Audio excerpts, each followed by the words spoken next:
আসসালামু আলাইকুম রহমতুল্লাহি ওবরাকাতু।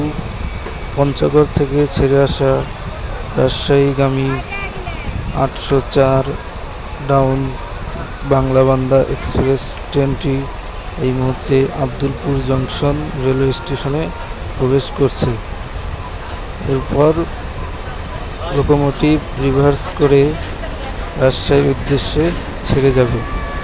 ভিডিওটি ভালো লাগলে লাইক, শেয়ার, কমেন্ট করে এবং আমাদের চ্যানেলটি সাবস্ক্রাইব করে পাশে থাকা বেল বাটনটি ক্লিক করে দিবেন। ধন্যবাদ।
ভাই আমাকে একটু আমার বিড়ি ঠাকুর দেন ভাই, খুব